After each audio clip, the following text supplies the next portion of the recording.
இந்த அந்தி கிறிஸ்துங்கிறதான விஷயம் என்ன, அதுக்கு பின்னாடி நடக்கிற சம்பவங்கள் பைபிள்ல சொல்லப்பட்டிருக்கு. அது அப்படியே இப்ப நடக்க வாய்ப்பு இருக்குதா அப்படிங்கறது தான் நம்ம இப்போ பார்க்க போறோம்.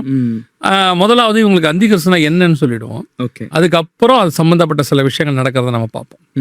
அந்தி கிறிஸ்துனா என்ன அப்படின்னு கேட்டீங்கன்னா, ஆங்கிலத்துல வந்து ஆன்ட்ரை கிரைஸ்ட் சொல்லுவாங்க, ஆன்டி கிரைஸ்ட் சொல்லுவாங்க, எதிர் கிறிஸ்து, ஆன்ட்ரை கிரைஸ்டோட எதிர்மறையான கிறிஸ்து, எதிர் திருத்துவம் இப்படி நிறைய சொல்லுவாங்க. இது என்ன அப்படின்னு கேட்டீங்கன்னு சொன்னா, எப்படி நாம இயேசுவை தேவனுடைய குமாரன் என்று நம்ம அறிந்திருக்கிறோம், அவர் வந்து நமக்காக மரித்து உயிரோடு கூட எழுந்து மீண்டும் வரப்போகிறார். அதே மாதிரி சாத்தானுக்கு அப்படி ஒரு ஸ்பிரிச்சுவல் சன் அப்படின்ற மாதிரி ஒண்ணு இருக்கு. ஆதியாகமத்தின் புஸ்தகம் 3ஆம் அதிகாரம் 15ஆம் வசனத்தை வாசிக்கும் போது ஆண்டவர் சொல்லும் போது, உன் வித்துக்கும் அவள் வித்துக்கும் பகை உண்டாக்குவேன் அப்படின்னு வசனம் சொல்லுது. அவர் உன் தலையை நசுக்குவார், நீ அவர் குதிங்காலை நக்குவாய் அப்படின்னு இருக்கும். அப்போ இந்த யார் இது அப்படின்னு பார்த்தா, ஸ்திரீயின் வித்து யாருன்னு இயேசு கிறிஸ்து, கன்னியின் வயிற்றில் பிறந்தவர். அதே நேரத்துல சர்பத்தின் வித்து, உன் வித்துக்கும் அவள் வித்துக்கும் பகை உண்டாக்குவேன் ஆண்டு சர்பத்தை பார்த்து சொல்றாரு. அந்த சர்பத்தின் வித்து அப்படின்னு நம்ம சொல்றோம் இல்லையா, அதைத்தான் பைபிள் வந்து 2 தெசலோனிக்கேயர் 2ஆம் அதிகாரம் 3-4 வசனத்துல கேட்டின் மகன் அப்படின்னு இருக்கும். அப்ப இந்த கேட்டின் மகன் அப்படின்னா யாருன்னு கேட்டீங்கன்னா, யாரோ ஒருத்தருடைய பையன்தான். அப்ப சகல கேடுகளுக்கும் பிதா யாரு, பொய்யும் பொய்க்கு பிதாவுமா யாரா இருக்கான்னா பிசாசு. சோ அவனுடையதான மகன். இப்ப எப்படி ஸ்பிரிச்சுவல் ஆவிக்குரிய விதத்துல இருக்கிற தேவன் அவருடைய குமாரன் பூமியில மாம்சத்துல வந்து ஜனங்களுக்காக இவ்வளவு தூரம் காரியங்கள் செய்தாரோ, அதே மாதிரி இந்த பிசாசு அவனுடையதான ஸ்பிரிட் இங்க அவனுடைய குமாரன் போல வெளிப்படும், மாம்சத்தில் வெளிப்படும். இப்போ ஆவியான தேவன் எப்படி மாம்சத்துல வருவான்னு நம்ம கேட்க முடியாது. இப்போ எப்படி நம்ம மரியாள் வயிற்றுல வந்து இயேசு கிறிஸ்து பிறந்தார்னு சொல்லி பார்க்கிறோம், ஆண் துணை இல்லாமல் கன்னியின் வயிற்றில் பிறந்தார். இதே மாதிரி சர்பத்தின் வித்து இது பிறக்குமா அப்படின்னு சொல்லி கேட்டா, அறிவியலுக்கு ஒத்து வருமா அப்படின்னா ஒரு சின்ன விஷயம்தான். இது பயோகிராஃபில இருக்கு, அலெக்சாண்டருடைய பயோகிராஃபில இருக்கு. அவங்க அம்மா எழுதுறாங்க, அலெக்சாண்டருடைய அப்பா பேரு பிலிப். அவங்க அம்மா என்ன எழுதுறாங்கன்னா, நான் அலெக்சாண்டருக்கு வந்து அதிதீத சக்தி, 33 வருஷத்துல உலகத்தின் 70% அவர் பிடிச்சிட்டாரு. அப்போ அவருக்கு எப்படி இவ்வளவு பவர் வந்தது அப்படின்னும் போது, அலெக்சாண்டருடைய பயோகிராஃபில என்ன சொல்றாங்க அப்படின்னா, அவர் எழுதுறாரு, நான் வந்து எங்க அம்மாவுக்கும் பிலிப்புக்கும் பிறக்கல, நான் வந்து எங்க அம்மாவுக்கும் சியூஸ் தேவனுக்கும் பிறந்தவன். ஸோ அந்த வல்லமை தான் எனக்கு இவ்வளவு பெருசு இருக்கு அப்படின்னு சொல்லி, இதை வந்து மாம்சத்தின்படி நம்ம ஏற்றுக்கொள்ள முடியாது. ஆனா ஸ்பிரிட், இப்போ நீங்க அலெக்சாண்டருடைய அம்மாவுடைய லைஃப்பை பார்த்தீங்கன்னா, அவங்களோட பயோகிராஃபில இருக்கு. நீங்க அலெக்சாண்டர் பத்தின மூவிஸ்லாம் வந்திருக்கு, அதுல பார்த்தாலும் உங்களுக்கு தெரியும். அவங்க அம்மா எப்போ ஒரு பாம்போடையே தூங்கியிருக்காங்க, ஒரு பெரிய மலைப்பாம்போட தான் அவங்க தூங்கியிருக்காங்க. அவங்க பெட்ல எப்போ ஒரு மலைப்பாம்பு இருக்குமா. அப்போ அவங்க என்ன சொல்றாங்கன்னா, அந்த பாம்போடைய வல்லமை தான் அவனுக்கு இவ்வளோ பெருதன். நம்மளும் பார்க்குறோம், ஆன்டி கிரைஸ்ட் வந்து இதுக்கு முன்னாடி வந்த ஆன்டி கிரைஸ்ட் பைபிள்ல இருக்கு. அவன் வந்து பாத்தீங்கன்னா கிரேக்க சாம்ராஜ்யத்துல தான் வரான். தானியேல் புஸ்தகம் 11ஆம் அதிகாரத்துல 21 முதல் 37 வசனங்களை வாசிக்கும் போது அவனை பத்தி அங்க சொல்லப்பட்டிருக்கு. சோ வரப்போற ஆன்டி கிரைஸ்டுக்குள்ளே அந்த ஸ்பிரிட் இருக்கும்னு சொல்லி நம்ம எதிர்பார்க்கிறோம். சோ ஒரு சர்பத்தின் வித்து, பிசாசினுடைய வித்து அப்படின்னு சொல்லி பார்க்கிறோம்.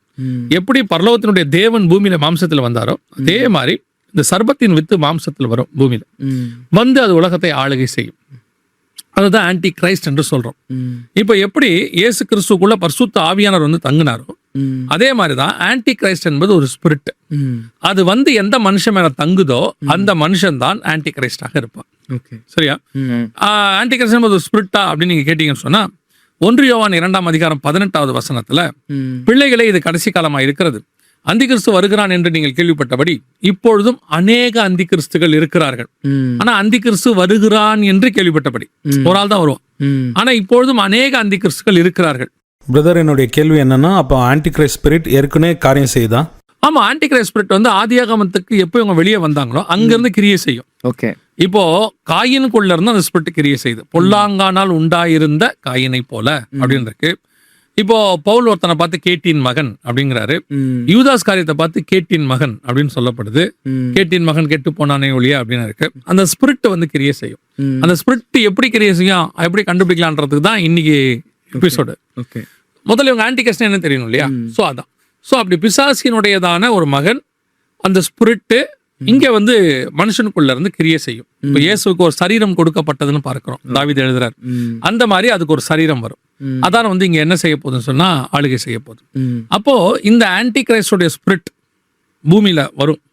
அது வந்து அதோட ஸ்பிரிட் என்ன செய்யும், இது வந்து ஃபர்ஸ்ட் கேள்வி. ரெண்டாவது, அந்த ஸ்பிரிட் எப்படி நீங்க கண்டுபிடிப்பீங்க அந்த ஆவியை, அது எப்படி கிரியை செய்யும் அப்படின்னு கேட்டீங்கன்னு சொன்னா 2 தெசலோனிக்கர் 2ஆம் அதிகாரம் 3 முதல் 11 வசனங்கள் வரைக்கும் அவனை பத்தி சொல்லப்பட்டிருக்கிறது. அதுல அவனை பத்தி நீங்க நிறைய பார்க்கலாம். அதுல ஒன்று, அவன் கிறிஸ்துவுக்கு எதிராக நிற்பவன், அவன் எதிர்த்து நிற்கிறவனாயும், தேவன் எனப்படுவது எதுவோ ஆராதிக்கப்படுவது எதுவோ அவை எல்லாவற்றுக்கும் மேலாக தன்னை உயர்த்துகிறவனாயும், தேவனுடைய ஆலயத்தில் தேவன் போல் உட்கார்ந்து தன்னைத்தான் தேவன் என்று காண்பிக்கிறவனாயும் இருப்பான். சரிங்களா?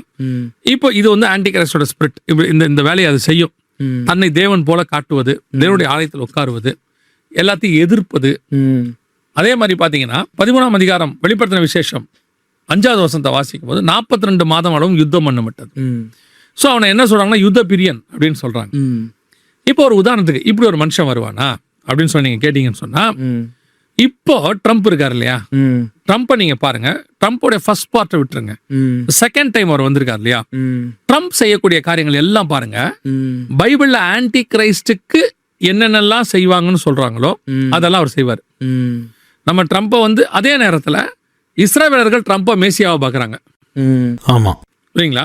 மேசியாவுனா அவர் தான் மேசியா அப்படி சொல்லல, அந்த கணம் கொடுக்குறாங்க. அதாவது அவங்களுடைய நாட்டுல ஒரு மனுஷனுக்கு காயின்ல வெளியூர்ல ஒருத்தர் கொடுக்குறாங்கன்னா அவரோட தலை போட்டு தான் காயின் வச்சாங்க. ட்ரம்ப்புக்காக அவங்க நிறைய மரியாதை பண்றாங்க. காரணம் என்னன்னா, ட்ரம்ப் எருசலேம் தலைநகரா மாத்திட்டாரு. சோ இவங்க சொல்றதெல்லாம் ட்ரம்ப் செய்யறாரு அப்படின்னும் போது யூத நலனுக்காக இருக்காரு. சோ ட்ரம்ப் தான் அவங்களுக்கு மேசியா மாதிரி, ஆனா மேசியா கிடையாது, அந்த மாதிரி ஒரு வேலையை செய்யறாரு. அப்போ அவர் செய்யக்கூடிய வேலைகள் நல்லா கவனிச்சு பாருங்க. முதலாவதாக தன்னைத்தான் தேவன் என்று காண்பிக்கிறவனாயும் இருப்பான். இப்ப சமீபத்துல பாத்தீங்கன்னா ட்ரம்ப் ஒரு ட்வீட் போட்டார். ஆமா, அந்த ட்வீட்ல பாத்தீங்கன்னா அவர் இயேசு கிறிஸ்துவா இது பண்ணி போட்டார். ஆனா அதுக்கு அவர் சொன்ன பதில் என்னன்னா, நான் என்ன ஒரு டாக்டரா நினைச்சு போட்டேன். ஆக்சுவலா அது இல்ல, டாக்டரா நினைச்சு அப்படி போட முடியாது. ஏன்னா அந்த படம் தெளிவா சொல்லுது, அது வந்து ஏன்ஷியன்ட் ஜூயிஷ் ட்ரெஸ் அவர் போட்டிருக்கிறது. அதே மாதிரி படுத்திருக்கிறது எல்லாமே வந்து இன்னைக்கு உள்ளதான ஒரு நோயாளி படுத்திருக்கிற கட்டில்லாம் கிடையாது. அதே மாதிரி சுத்தி நிக்கிறவங்க எல்லாரும் பாத்தீங்கன்னா ஏன்ஷியன்ட் காரியங்கள். அவருக்கு பின்னாடி பாத்தீங்கன்னா ஸ்பிரிட்ல இருந்து கொஞ்சம் அந்த வானத்துல இருந்து வரா மாதிரிலாம் இருக்கும். இதெல்லாம் பாத்தீங்கன்னு சொன்னா இவர் தன்னை இயேசு கிறிஸ்துவை போல காட்டுகிறதாக ஒரு அந்த இடத்துல ஹீலர் அப்படிங்கிற மாதிரி அவர் காட்டுறாரு. இது நம்பர் 1. ரெண்டாவது, முதல் தடவை வரும்போது யுத்தத்தை தவிர்த்த ட்ரம்ப் இந்த இடத்துல பாத்தீங்கன்னா பயங்கரமா யுத்தம் பண்றாரு. ஆமா, அவர் எல்லா நாட்டோட யுத்தம் பண்ணிட்டு இருக்கிறாரு. இப்போ வெனின்சுலா கிட்ட பண்ணாரு, இந்த அதிபரை போய் பண்ணாரு, ஈரானு, ஒவ்வொரு நாட்டையும் பண்ணிட்டு அடுத்து துருக்கிக்கு போவாரு. ஆமா, இப்போ அடுத்து சைனா கிட்ட போய் பிரச்சனை பண்றாரு, மலாக்கா ஜலசந்தி கிட்ட போயிட்டு ஒரு பிரச்சனை பண்றாரு. இப்ப எல்லாம் பாத்தீங்கன்னா பயங்கரமா யுத்தம். டெய்லி காலையில எழுந்த வெறும் வார்னிங் தான் கொடுக்குறாரு. வார்னிங் கொடுத்துட்டே இருக்கிறாரு. ஒரு நம்ம பாத்துக்கிட்டே இருக்கிறோம். 2 மணி நேரம் வார்னிங், 4 மணி நேரம் வார்னிங், 2 வாரம் வார்னிங் கொடுத்துட்டே இருக்கு. சோ இப்போ வந்து அடுத்தது பாத்தீங்கன்னா பயங்கர யுத்த பீரியட். சரி, இதுக்கு நடுவுல பாத்தீங்கன்னா ஆன்டி கிரைஸ்ட் சமாதானத்தை அறிவிக்கிறவனாய் வருவான்னு இருக்கு. ஆமா, அதாவது தானியேல் 11:21. இப்போ நீங்க பாத்தீங்கன்னா போர்ட் ஆஃப் பீஸ் அப்படின்னு ஒன்று ஆரம்பிச்சிருக்காரு. இந்த போர்ட் ஆஃப் பீஸ்னா என்னன்னா, சமாதானத்தினுடையதான ஒரு அமைப்பு. ஏற்கனவே UN இருக்கு. ஆனா இது ஆரம்பிச்சால் யாருன்னா ட்ரம்ப். போர்ட் ஆஃப் பீஸ் அப்படின்னு இதுவும் ட்ரம்ப் பண்ணது. 4வது, ஆன்டி கிரைஸ்ட் வரும் பொழுது அவன் கடைசியா போப்பை எதிர்ப்பான். இப்ப நம்ம சொல்லக்கூடிய இல்லையா, வத்திக்கன் தலைவர், அவரை எதிர்த்து 17ஆம் அதிகாரம் 18ஆம் அதிகாரத்துல அவங்களுக்கு விரோதமான காரியங்களை செய்வான்னு இருக்கு. இப்ப நீங்க நல்லா கவனிச்சு பாத்தீங்கன்னா இப்ப ட்ரம்ப் போப்பை எதிர்க்க ஆரம்பிச்சிருக்காரு. சொல்ல புரியுதுங்களா? இந்த காரியங்கள் எல்லாத்தையும் வரிசையா நீங்க கவனிச்சுக்கிட்டே வந்தீங்கன்னா ட்ரம்ப் பாத்தீங்கன்னா ஆன்டி கிரைஸ்டுக்கு பைபிள்ல என்ன சொல்லுதோ எல்லாத்தையும் அவர் செய்யறாரு. சோ இப்ப நாம இவர் ஆன்டி கிரைஸ்ட் சொல்லல, இவர் ஆன்டி கிரைஸ்டா இருக்கவே முடியாது. யாரு? ட்ரம்ப் ஆன்டி கிரைஸ்டா இருக்கவே முடியாது. ஏன்னா பைபிள் சொல்ற கான்செப்ட்லாம் வேறையில இருக்கு. 10 கொம்புகள் நடுவில் இருந்து தான் ஒரு சின்ன கொம்பு வரணும் அப்படின்னு இருக்கு. இன்னொன்று என்ன பிரதர், ஒரு சின்ன கிளாரிட்டி வேணும். நிறைய பேர் கன்ஃபியூஸ் ஆகுறாங்க. ஏன்னா நம்ம டொனால்ட் ட்ரம்ப்பை பற்றி பேசுறதுனால ஜனங்க என்ன நினைப்பாங்கன்னா, டொனால்ட் ட்ரம்ப் தான் ஆன்டி கிரைஸ்ட்னு நினைச்சிருவாங்க. ஏற்கனவே போப்பை வந்து ஆன்டி கிரைஸ்டனும், ஒபாமாவை ஆன்டி கிரைஸ்டனும், இந்த மாதிரி நிறைய பேர் ஆன்டி கிரைஸ்ட்னு ப்ரொஜெக்ட் பண்ணி அந்த வீடியோஸ் எல்லாம் யூடியூப்ல நம்ம பார்த்துருக்குறோம். ஆமா, அதாவது அந்தந்த காலகட்டத்தில் ராஜாக்கள் வந்து என்ன செய்வாங்கன்னா, தேவனுக்கு விரோதமா போகும்பொழுது ஆட்டோமேட்டிக்கா அந்த ஆன்டி கிரைஸ்டோட ஸ்பிரிட் உள்ள ஒரு காரியங்கள் 1-2 செய்வாங்க. அதை ஒன்ன வச்சுக்கிட்டு நீங்க என்ன செய்ய முடியாது, அவர் தான் ஆன்டி கிரைஸ்ட் டிசைட் பண்ண முடியாது. ஆமா, இப்போ இயேசு கிறிஸ்து வர்றதுக்கு முன்னாடி யோவான் ஸ்நானகனை பார்த்தபோது அவர் தான் மேசியான்னு அவங்க நினைச்சுக்கிட்டாங்க. போய் கேட்கறாங்க, நீ தான் மேசியாவா அப்படின்னா அவர் சொல்றாரு, நான் அல்ல, எனக்கு பின் ஒருவர் வருகிறார், அவர் என்னிலும் வல்லவராய் இருக்கிறார், நான் அவருடைய பாதரட்சியை அவிழ்ப்பதற்கு கூட நான் பாத்திரவான் அல்ல, எல்லாம் சொல்றாரு இல்லையா. அப்போ ஏன் இவரை அவங்க மேசியா நினைச்சாங்க, யோவான் ஸ்நானகனை நினைச்சாங்கன்னா, அந்த நேரத்துல அவரை பார்க்கும்போது அவர் மேசியாக்குரிய குணாதிசயத்தோட கூட இருக்கிறார். ஆனா ஒரிஜினல் மேசியா பின்னாடி இருக்கிறார். ஆமா. அதே மாதிரிதான் இப்போ ட்ரம்பா இருக்கட்டும், ஒபாமாவா இருக்கட்டும், அல்லது போப்பா இருக்கட்டும், இவங்க பார்வைக்கு அவர் பார்க்கறதுக்கு எப்படி தெரியுறாரு? ஆன்டி கிரைஸ்ட் மாதிரி தெரியுறாங்க எல்லாரும். ஆனா ஒரிஜினல் ஆன்டி கிரைஸ்ட் ஒருத்தர் இருக்கான். ஆமா. அவன் யூரோப்பியன் யூனியன்ல இருந்து தான் வரணும். சோ இப்போ அந்த ஆன்டி கிரைஸ்ட் வருவானா அப்படின்னு சொல்லி நீங்க பாத்தீங்கன்னா, இத வந்து ஒரு மித்து மாதிரி இருந்துச்சு. பைபிள்ல சொன்னது ஒரு புனைக்கதை அல்லது இது நடக்காத ஒரு விஷயம் மாதிரி. இப்ப நம்ம கண்ணுக்கு முன்னாடி ஒரு ராஜா எழும்பி ஒரு உலகத்திலேயே பெரிய மதம், உலகத்திலேயே அதிக எண்ணிக்கை கொண்ட ஒரு மதம், அதோடைய தலைவரை அவர் எதிர்க்கிறார், தரக்குறைவா பேசுறாரு. இன்னொரு பக்கம் காரணமே இல்லாம யுத்தம் பண்ணி பிடிக்கிறாரு. வெனின்சுலா அதிபரெல்லாம் அவங்க பிடிச்சதுலாம் நமக்கே தெரியும். சோ காரணமே இல்லாம பிடிக்கிறார். அதே நேரத்துல இன்னொரு பக்கம் சமாதானத்தை பத்தி பேசுறாரு. ஆமா. இன்னொரு பக்கம் தன்னை தேவனாக காட்டுறாரு. இதெல்லாம் நடக்குமா அப்படின்னு கேட்டீங்கன்னா நடக்கும், அப்படித்தான் வாய்ப்பு இருக்கு அப்படிங்கிறதுக்கு ட்ரம்ப் வந்து ஒரு அடையாளம். ஸோ இந்த ஆன்டி கிரைஸ்ட் அப்படிங்கிறது வந்து நடக்க வாய்ப்பே இல்லை அப்படின்ற மாதிரி ஏதாவது சொன்னாங்கன்னா, ஒரு மாடல் ஒன்று நம்ம கண்ணுக்கு முன்னாடி நிற்கிது. இப்போ திருப்பியும் சொல்றேன், ட்ரம்ப் ஆன்டி கிரைஸ்ட் அல்ல. ஏன்னா யூஎஸ் வந்து ஆன்டி கிரைஸ்டுக்கு ஹெல்ப் பண்ற நாடு. வெளிப்படுத்தல் 13:1 வர்றது தான் ஆன்டி கிரைஸ்டோடைய கிங்டம். வெளிப்படுத்தல் 13:11 தான் யூஎஸ், அமெரிக்கா. இது வந்து ஒரு லாங் ஹிஸ்டரி. அதுக்கு பின்னாடி நிறைய விஷயங்கள் இருக்கு. இது வந்து ஆன்டி கிரைஸ்டுக்கு ஹெல்ப் பண்ணணும். இது 13ஆம் அதிகாரம் 11ஆம் வசனம் சொல்லப்பட்டதான யூஎஸ், அது என்னவா மாறாது? ஆன்டி கிரைஸ்டா மாறாது. ஸோ இன்னைக்கு நம்ம கண்ணுக்கு முன்னாடி ஒரு அந்தி கிறிஸ்துவோடையதான காரியங்கள் நடக்குமான்னு கேட்டா நடக்கும், நடந்திருக்கு. நம்ம கண்ணுக்கு முன்னாடி ஒரு சாட்சி நிக்குது. இவ்வளத்தையும் இன்னும் சொல்ல போனா ஆன்டி கிரைஸ்ட் வரும்போது தேவாலயத்தை கட்டி கொடுப்பான். இதை பத்தி ஏற்கனவே லாஸ்ட் எபிசோட்லயே பார்த்தோம். இப்ப பாத்தீங்கன்னா ஆன்டி கிரைஸ்ட் மாதிரியே ட்ரம்ப் தான் என்ன பண்ணிருக்காரு, எருசலேமை அவங்களுக்கு வாங்கி கொடுத்துருக்கு. ஆமா. இன்னும் கூட சொல்றாங்க, தேவாலயத்துக்கான இடத்த அவர் வாங்கி கொடுத்துருவாரு, போறதுக்குள்ள தேவாலயத்தை கட்டுறதுக்கான எல்லாத்தையும் செஞ்சுட்டு தான் போவாரு அப்படின்னு சொல்றாங்க. சோ எல்லா விதத்திலும் நீங்க என்னென்ன ஆன்டி கிரைஸ்ட் கூடிய குணாதிசயங்கள் பாக்குறீங்களோ அத்தனையும் ட்ரம்ப் கிட்ட இருக்கு. ஆனால் திருப்பியும் கடைசியா சொல்றேன், ட்ரம்ப் ஆன்டி கிரைஸ்ட் அல்ல. ஒரு மாடல். அவர் வரப்போறவன் இவரை மாதிரியே தான் இருப்பான், இதை விட அப்கிரேட், இதுக்கு அடுத்த காரியங்களை அவன் செய்கிறவனாக இருப்பான். சோ இந்த எபிசோட்ல மிக முக்கியமா நான் சொல்ல விரும்பினது என்னன்னா, நம்ம கண்ணுக்கு முன்னாடி வேதம் சொன்ன அந்த கடைசி கால மிருகத்தினுடைய ஒரு சுபாவத்தை போல ஒரு ஆள் இருக்கிறார். இயேசு வர்றான்றதுக்கு சாட்சி இருக்கு இல்லையா? யோவான் ஸ்நானன் வந்துட்டானா இயேசு வர்றார். அதே மாதிரி இந்த மாதிரி ஆட்கள் வர்றது நமக்கு எதை காட்டுது அப்படின்னு கேட்டீங்கன்னா, பின்னாடி ஆன்டி கிரைஸ்ட் பைபிள் சொல்லக்கூடிய இதே குணாதிசயங்களோடு கூட ஒருத்தன் வருவான். அந்த குணாதிசயத்தோட ஒரு ஆள் இருப்ப இருக்கிறார். அதெல்லாம் நடக்காது ஆகாதுன்னீங்கன்னா அப்படியே ஒரு ஆள் இருக்காரு. ஆனா இவர் அல்ல, இவருக்கு பின்னாடி ஒருவர் வரார், அவர் தான் அதை இருப்பார். ரொம்ப சந்தோஷம் பிரதர். ட்ரம்ப் குறித்தும் ஆன்டி கிரைஸ்ட் குணாதிசயங்களை குறித்தும் சொன்னீங்க. அப்படின்னா இந்த வரக்கூடிய ஆன்டி கிரைஸ்ட் எங்கேருந்து வருவான், அவனுடைய கிரியைகள் எப்படி இருக்கும் அப்படின்னு சொன்னீங்கன்னா அது யூஸ்ஃபுல்லா இருக்கும். இப்போ என்ன நடக்கும்னா, இந்த வார் இருக்கு இல்லையா, இந்த வார் முடிவுல அடுத்த வல்லரசா யூரோப்பியன் யூனியன் உருவாகும். நம்ம பேசி இருக்கிறோம். இந்த யூரோப்பியன் யூனியன்ல இருந்து தலைவராக, யூரோப்பியன் யூனியனுக்கு தலைவராக இப்ப எப்படி அமெரிக்கா இருக்க 52 மாகாணத்துக்கு ஒரு தலைவர் இருக்கிறார் இல்லையா, அந்த மாதிரி ஒரு 10 நாடுகளுடைய அமைப்புக்கு தலைவராக, அவருக்கு கீழே நிறைய நாடுகளை உடையவராக ஒரு மனுஷன் வருவான். இப்போ பாத்தீங்கன்னு சொன்னா, அமெரிக்காவுக்கும் நேட்டோ நாடுகளுக்கு நடுவில் நிறைய விரிசல் வருது. அதாவது யூரோப்புக்கும் அமெரிக்காவுக்கும் விரிசல் வருது. இப்போ ஆட்டோமேட்டிக்கா அவங்க அமெரிக்காவுக்கு ஆல்டர்னேட்டை தேடுறாங்க, எல்லாரும் தேடுறாங்க. சீனாவும் அமெரிக்கா ஆல்டர்னேட்டா ஒன்னு தேடுது, ஈரான் தேடுது, ஏன் இந்தியா கூட பிரிக்ஸ் ஒன்று உருவாக்கி வச்சு எல்லா நாடுகளுமே அமெரிக்கா ஆல்டர்னேட்டா ஒரு கரன்சி அல்லது ஒரு அத்தாரிட்டி, ஒரு பவர் எதிர்பார்க்கறாங்க. அப்படி வரும்பொழுது இவங்க எல்லாருமே யூரோப்பை தான் அடுத்த ஃபோக்கஸ் அங்கதான் போகுது. இவன் மேக்ரான் இருக்கிறாரு, அதாவது பிரெஞ்சு தேசத்தினுடைய அதிபர் இருக்கிறாரு, அப்புறம் ஸ்டாமர் இருக்கிறாரு, அதாவது யூகேவுடைய அதிபர் இருக்கிறாரு. இவங்க எல்லாம் சேர்ந்து என்ன பண்றாங்கன்னா, அமெரிக்காவுக்கு மாற்றாக ஒன்றை உருவாக்குறாங்க, அமெரிக்காவுக்கு மாற்றாக ஒன்றை உண்டாக்குறாங்க. அப்போ அமெரிக்காவுக்கு மாற்றாக ஒன்று உண்டாக்கும் போது அந்த வல்லரசுல இருந்து தான் ஒரு மனுஷன் வரணும். அவன் தான் இப்ப ட்ரம்ப் எப்படி இருக்காரோ அதே மாதிரி அதை விட மோசமா ஒருத்தன் வருவான். உலகம் அப்படி ஒரு ஆள் இது வரைக்கும் பார்த்ததே இல்லை.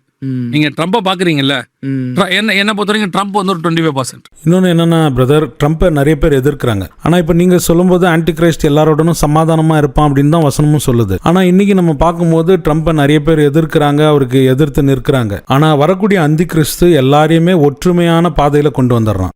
அது எப்படி இருக்கும் அப்படின்னு கேட்டிங்கன்னா, இப்போ ட்ரம்ப்பை ஏன் எல்லாரும் எதிர்க்கிறாங்க அப்படின்றதுக்கு ஒரு ரீசன் என்னன்னா, இவ்வளவும் ட்ரம்ப் இஸ்ரேலுக்காக பண்றாருன்னு ஒரு கான்செப்ட். ஆமாம் ஆமாம். இவ்வளோ விஷயத்தையும் இஸ்ரேலுக்கு எதிராக ஒருத்தன் பண்ணானா அத்தனை பேர் அவனை அக்செப்ட் பண்ணிப்பாங்க. இன்னொன்னு நீங்க புரிஞ்சுக்கணும், இப்ப இஸ்ரேலுடைய எதிர்ப்பு கொள்கைன்னு ஒண்ணு போயிட்டு இருக்கு.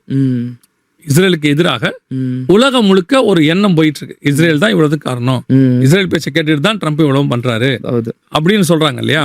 அப்ப வரப்போறவன் இதே குணாதிசயத்தோட இஸ்ரேலுக்கு அகைன்ஸ்டா இருந்தானா அத்தனை பேரும் ஏற்றுக்கொள்வாங்க. இன்னும் சொல்ல போனா இஸ்ரேலுக்கும் இவங்களுக்கு நடுவில் சமாதானம் பண்றவனாக இஸ்ரேலுடைய காரியங்களையும் இவங்களையும் இணைக்கக்கூடிய ஒருத்தர் வந்தானா இஸ்ரேல் அக்செப்ட் பண்ணிக்கும், இவங்களும் அக்செப்ட் பண்ணிப்பாங்க. ஸோ அடுத்து வரக்கூடிய ஆன்டி கிரைஸ்ட் அப்படிங்கிறவன் யூரோப்பியன் யூனியன் அப்படிங்கிறதான இடத்துல இருந்தான் வரப்போறான். அவன் இதே காரியத்தை செய்வான். ஆனா அதே நேரத்துல அவன் செய்ய போற மிக முக்கியமான விஷயங்கள் என்ன அப்படின்னு கேட்டீங்கன்னா, அமெரிக்க டாலருக்கு மாற்றாக அவங்களுடையதான யூரோ கொண்டு வந்துருவாங்க. டிஜிட்டல் யூரோ வந்துடும். இப்போ பேசிட்டு இருக்காங்க, அதை பத்தி வந்துடும். வந்தது மட்டுமல்ல, உலகளாவிய ஒரு பொருளாதார கொள்கை கொண்டு வரப்படும். ஒன் எக்கானமி அப்படின்னு சொல்லுவாங்க உலகம் முழுக்க. இப்போவும் நீங்க பாத்தீங்கன்னு சொன்னா யூரோப்பியன் யூனியன் வந்து இந்தியாவோட, ஆஸ்திரேலியாவோட, பல நாடுகளோட கூட தடையற்ற ஒப்பந்தம்னு ஒன்று போட்டே இருக்காங்க. தடையற்ற வர்த்தகம், அதுக்கான ஒப்பந்தம். ஸோ இதுவும் என்ன ஆகிட்டே இருக்கு அப்படின்னு கேட்டீங்கன்னா, யூரோப்பியன் யூனியன் இன்னொரு பக்கம் மேலே கொண்டு வந்துகிட்டே இருக்குது. அதுல இருந்து வரக்கூடிய அந்த தலைவர் இந்த குணாதிசயங்கள்லாம் சொல்லி ஜனங்கள் அதை ஆட்டோமேட்டிக்காக அவனை என்ன செய்வாங்க, ஏற்றுக்கொள்வாங்க. அதுக்கப்புறம் என்ன நடக்கும் அப்படின்னா, முதல் 3 வருஷம் ஒரு யுத்தம் இப்ப இருக்க மாதிரியே நடக்கும். அந்த யுத்தத்துல எல்லாரையும் தன் கண்ட்ரோல் கீழே அவன் கொண்டு வந்துருவான். வேர்ல்டு வைட் ஒரு பெரிய உடன்படிக்கைன்னு சொன்னா கவனன்ட். நியாயப்பிரமாணம் என்பது ஒரு கவனன்ட். கிறிஸ்து கொடுத்தது ஒரு கவனன்ட். அதே மாதிரி அவன் ஒரு கவனன்ட் கொண்டு வருவான். அந்த கவனன்ட் பாத்தீங்கன்னா ஜனங்க எல்லாருக்கும் ஏற்றதாக இருக்கும். பொதுவாக ஜனங்கள் எந்த ஒரு கவனன்ட்லையுமே, எந்த ஒரு உடன்படிக்கையிலுமே தங்களுக்கு சாதகமில்லாத விஷயம் இருக்கும்போது கொஞ்சம் அது வேணான்னு சொல்லுவாங்க. தனக்கு சாதகமான விஷயம் அது இருந்துச்சுன்னா சரின்னு சொல்லுவாங்க. அதே மாதிரி இப்போ வரப்போற கவனன்ட் ஜனங்களுக்கு சாதகமாக இருக்கும். ஜனங்களுக்கு அது சாதகமாக இருக்குன்னா பரலோகத்துக்கு எதிராக தானே இருக்கும். உலகம் வேறு, பரலோகம் வேறு. ஸோ உலகத்துல எல்லா விதத்திலும் சாட்டிஸ்ஃபை பண்ணக்கூடிய ஒரு வேர்ல்டு வைட், உலகளாவிய ஒரு உடன்படிக்கை உண்டாக்கப்படும். இந்த உடன்படிக்கை தான் அவனை கொண்டு போய் என்ன செய்ய போகுது அப்படின்னு கேட்டீங்கன்னா, எல்லா ஜனங்களையும் ஏற்றுக்கொள்ள வைக்கும்.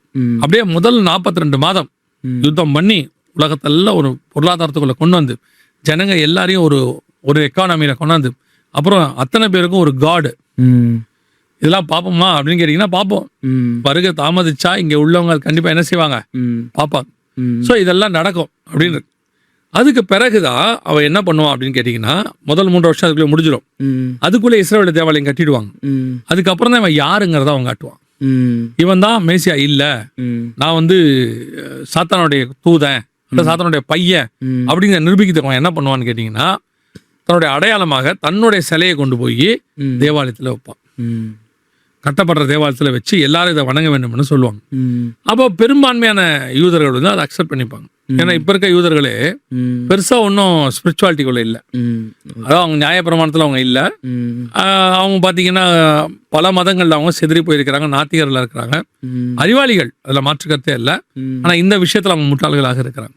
ஸோ இது அப்படி ஆகும் பொழுது இப்போ அவன் வந்து என்ன பண்ணுவான்னா ஒரு புது மதத்தை ஒன்று உண்டாக்கும் போது எல்லாரும் இதை ஏற்றுக்கொள்வாங்க. ஏற்றுக்கொண்டு ஒரு எக்கானமி, ஒரு ரிலிஜன், ஒரு கவர்மெண்ட் எல்லாம் உருவாயிரும். அப்போதான் வருகையும் முழுசா வந்து சம்பவிக்கும். அப்போதான் இவன் தன்னை ஆன்டி கிரைஸ்டா காட்ட தொடங்குவான்.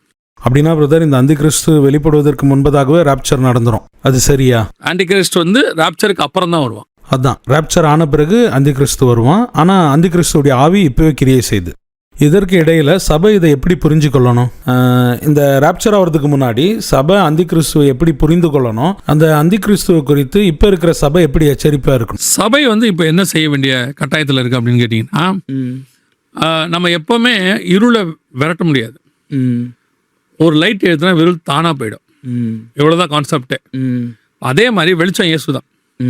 சபை வந்து இப்ப திருப்பியும் பேக் டு த கார்டன் சொல்லுவாங்க, பேக் டு த பைபிள் அப்படிம்பாங்க. அதே மாதிரி சபை back to the apostle period, அன்னைக்கு அவங்களுக்கு என்ன ஜெபம் இருந்ததோ, என்ன ஒரு வைராகியம் இருந்ததோ, எப்படி கிறிஸ்துவை சந்திப்பதை காத்திருந்தாங்களோ, அதே காத்திருக்குதல்ல இப்போ போக வேண்டிய இடத்துக்கு நம்ம வந்துட்டோம். நடுவில் சபை ஒரு 1900 வருஷமா அப்படியே நிரூபிசாரமா ரொம்ப தூரம் போயிருச்சு. இப்ப காட் சொல்றாரு, எனக்காக காத்திருங்க அப்படின்னாரு. இப்ப அவங்க காத்திருக்கிறத விட தூரம் போறதுல ரொம்ப இன்ட்ரெஸ்ட். இப்ப சபை திருப்பி வருகையில் எடுத்துக்கொள்ளப்படணும்னா சபை செய்ய வேண்டிய மிக முக்கியமான விஷயம் என்ன அப்படின்னா, மீண்டும் அப்போஸ்தலர் காலத்துக்கு திரும்பணும். அப்போஸ்தலர் காலத்து திரும்பணும்னா என்ன, திரும்புறதுனா என்னங்க அப்படின்னு சொல்லி கேட்டீங்கன்னா, அவங்கள மாதிரி ட்ரெஸ் பண்றதா, அவங்கள மாதிரி சாப்பிட்றதுனா அது அல்ல. அவங்களுக்குள்ள ஒரு ஸ்பிரிச்சுவாலிட்டி இருந்துச்சு இல்ல, அவங்களுக்குள்ள ஒரு ஒருமனம் இருந்தது இல்ல, அவங்களுக்குள்ள தேவன் மேல ஒரு வைராக்கியம் இருந்தது இல்ல, கிறிஸ்துவுக்காக ரத்த சாட்சிகளா மரிக்கிறத அவங்க சந்தோஷமா எடுத்துக்கிட்டாங்கல்ல, அவங்க அன்னைக்கு இயேசு வருவார்னு காத்திருந்தாங்க. அந்த குவாலிட்டிஸ் இன்னைக்கு சபைக்கு வரணும். சபை இன்னைக்கு இயேசு வருவார்னு எதிர்பார்க்கல. சபையோட எதிர்பார்ப்பு வருவார், ஆனா இன்னைக்கு இல்ல. ஆனா பரலோகம் சொல்லுது, நினையாத நாளிகையிலே மனுஷகுமாரன் வருவார். ஒரு இமைப்பொழுது ஒரு நிமிஷம் விழித்திருந்து ஜெபம் பண்ணுங்கள்னு இருக்கு. சோ அப்ப சபை செய்ய வேண்டிய முதலாவது விஷயமே இன்னைக்கு இயேசு வருவார்னு காத்திருக்க தொடங்கணும். ஒவ்வொரு நாளும் இப்போ இதுவரைக்கும் போனது போகட்டும், ஆனா இது வெரி லாஸ்ட் மினிட். உண்மையிலேயே நாம் கிறிஸ்துவை சந்திப்பதற்கு கர்த்தருக்கு சித்தமானால் கடைசி தலைமுறையா இருப்போம் சபையில. அதுக்கப்புறம் கைவிடப்பட்ட சபை இருக்கும். சபையில நாம கடைசி தலைமுறையா இருப்பதற்கு நிறைய வாய்ப்பு இருக்கு. சோ இப்ப இயேசுவை சந்திப்பதற்கு சபை ஆயத்தப்படணும்னா ஒவ்வொரு நாளும், நான் இப்போ ரீசெண்டா எல்லா இடங்களையும் சொல்லிட்டு இருக்கிறேன், இங்க சபைக்கும் சொல்றேன், சபை 7 நாளும் திறந்திருக்கணும். நீங்க பாத்தீங்கன்னு சொன்னா ஹாஸ்பிட்டல் 7 நாளும் திறந்திருக்கு இல்லையா, ஒரு குடிக்கிற கடை ஆல்மோஸ்ட் 7 நாளும் திறந்திருக்கு, ஸ்கூல் 7 நாள் திறந்திருக்கு, மளிகை சாமான் சாப்பிட்றது 7 நாள் திறந்திருக்கு. ஆனால் இது சர்ச்சு மட்டும் வாரத்துல 1 நாள் தான் திறக்குது இல்லையா. ஆமா. அப்போ ஒரு இவங்க சொல்லுவாங்க ஜனங்கள்லாம் வரமாட்டாங்க அப்படிம்பாங்க. நான் டினாமினேஷன் சொல்றதுனால வருத்தப்படலை. ஆனா சிஎஸ்ஐ ஆர்சி சர்ச்சஸ் பார்த்துருக்கீங்களா, அது 7 நாளும் திறந்தா இருக்கும். ஆமா. ஜனங்க வர்றாங்கன்னு நினைச்சு அவங்க திறந்து வைப்பல, வருவாங்கன்னு எதிர்பார்த்து திறந்து வைக்கிறாங்க. யாரோ ஒருத்தர் வராங்க, ஒரு பயனடையட்டுமே, அவங்க உட்காந்து ஜெபம் பண்ணட்டுமே, அந்த ஜெபத்துக்கு தேவதூதர்கள் ஏறுதும் இறங்குறதுமா இருக்குமே, அந்த ஒரு ஆத்மாவை நிமித்தம் உங்கள் சபை ஒரு தேவ பிரசன்னத்துல மூடுமே. இன்னைக்கு அந்த மாதிரி ஒரு இடத்துல சர்ச் இல்ல. சர்ச் தேவனை சந்திக்கிற இடத்துல இருக்கணும்னா ஒரு மினிமம் சபை திறந்தா இருக்கணும்ல. நீங்க உங்க பையன் பாஸ் பண்ணோம் அப்படின்னா நீங்க என்ன பண்ணுவீங்க, டெய்லி புக் எடுத்து படின்னு சொல்லுவீங்க. ஆமா. எடுத்து படிடா எக்ஸாம் சொல்லுவீங்க தானே. இப்ப அந்த ஒரு கண்டிப்பை சர்ச்சு விசுவாசி மேல செலுத்த முடியாது. டெய்லி சர்ச்சுக்கு வா, ஜெபம் பண்ணு, பைபிள் எங்களை பண்ணாங்க. அன்னைக்கே எதிர்பார்த்தோம் நாங்க கிறிஸ்துவின் வருகையை, நாங்க ஆயத்தப்பட்டிருந்தோம். இன்னைக்கு அந்த ஆயத்தம் இருக்குதா அப்படின்னா அது மிஸ்ஸிங். ஒரு மனைவி ஒரு கணவன் இருக்கிறாங்க, 2 பேரும் ஆயத்தப்படுறாங்கன்னா அதுவே கிடையாது. இன்னைக்கு சபை ஆளுக்கு ஒரு பக்கத்துல போயிட்டு இருக்கு. ஸோ முதலாவதாக கிறிஸ்துவின் வருகைக்கு சபை செய்ய வேண்டியது மிக முக்கியமான விஷயம், ஆயத்தப்படணுங்கிற எண்ணம் வரணும். அதான் நான் போகணும், வருகையில போகணுங்கிற எண்ணம் இருக்கணும். 2வது மிக முக்கியமானது, இந்த வருகையில போகிறதுக்கு ஆயத்தப்படுகிற உங்களை பின்னோக்கி இழுக்க பார்க்குற நிறைய காரியங்கள் செய்யும். பிசாசு கண்டிப்பா என்ன செய்வான், பின்னோக்கி இழுக்க பார்க்குற காரியத்தை செய்வான். நீங்க அந்த விஷயத்துல மட்டும் எப்படி இருக்கணும், ரொம்ப கேர்ஃபுல்லாக இருக்கணும். ஏன்னா லாஸ்ட் மினிட் பாருங்களேன், ஒரே ஒரு செகண்ட் நீங்க இங்கேயும் அங்கேயும் திரும்பி பார்த்தீங்கன்னா ஒரு இமை பொழுதுல வருகை வந்துட்டு போயிடும். ஆமா. நான் ஒரு நியூஸ் 1960களில் நடந்தது. அப்போ ஒரு விஷயத்த நான் படிச்சேன். 3 பேர் இங்க இருந்து நிலாவுக்கு போனாங்க இல்லையா. யார் நிலாவோட ஃபர்ஸ்ட் இறங்குனது? Neil Armstrong. 2வது தெரியாது, தெரியல. ஆமா. ஏன் அப்படின்னா அதான் முக்கியம் ரொம்ப. இப்போ முதல்ல இறங்க வேண்டியது நீல் ஆம்ஸ்ட்ராங்கே கிடையாது. முதல்ல இறங்க வேண்டியது 2வது போனவர் தான். ஆனா இங்க இருந்து எல்லா ப்ரோக்ராம், அது 1960s தானே, அது ப்ரோக்ராம்.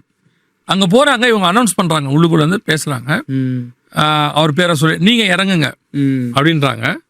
இவர் யோசிக்கிறார், உள்ள என்ன ஆகும், எவ்வளவு நேரம் யோசிச்சாருன்னா ஒரு 5 to 10 seconds தான் யோசிச்சாரு. அவ்வளவே யோசிச்சே இருக்காரு. அந்த 5 seconds to 10 secondsக்குள்ள கமெண்ட் மாறுது.